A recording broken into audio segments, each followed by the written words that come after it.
set design and the importance of space. To do so, let's begin with two main characteristics. One is space. We are all surrounded by space, and a main key component of the company is also space. There are factories, offices, floors, a lot of things. And the second point are humans and human behavior.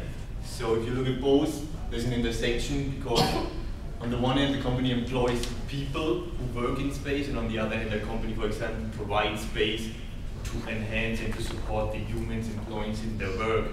So this is where the set designer comes in. He works in the intersection of both, and thus tries to create a great work environment. Let me show you how he does this and why. Okay, here are some aims of the company: try to be innovative, perform, etc., etc. More or less get the best out of your employees. And there are a couple of things which you could consider to design your workplace. More or less you can say, especially the other part, you should go there, you should be happy, you should enjoy it, you should feel more like at home and not like at work.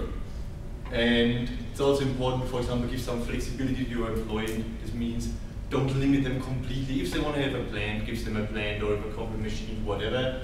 Also enable spontaneous interaction and use dead space. Dead space is like space which is just not used. For example, in the little parks outside where nobody walks by, try to change it by putting something there, or also use dead space like often hallways.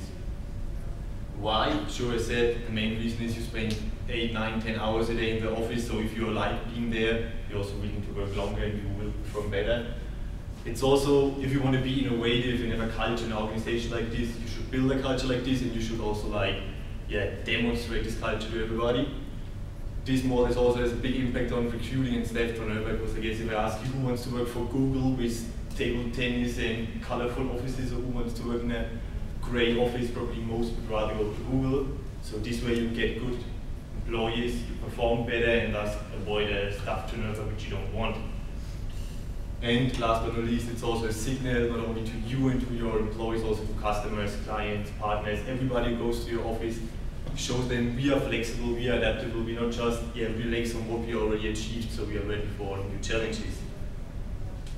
Give you some last examples about what this could be or how it could happen. There are different things, like we can call it brainstorming area, where you meet to do brainstorming, also customizable project rooms.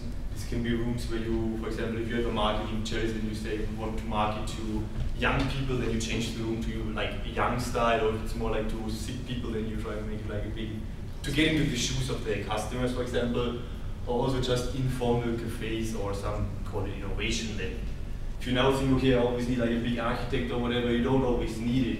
For example, you can just search for dead space. For example, take a floorway. Yes? No, 1 minute left. Okay. For example, take a floorway, put there certain characteristics like movable furniture, so like a couch or coffee maker, and suddenly people are going to meet there, they're going to interact. You have this unformed communication also across boundaries like departments. Or you can also just, like, especially in the real rooms like innovation labs, have enough post-its, be flexible, have some kind of displays or project walls, so where they can like stick post-its and draw around and collect ideas. So yeah, these are like key points to keep people going, to make them incentive, and I hope you got right why it is important and how you can use the space to enhance the performance of your employees. Thank you.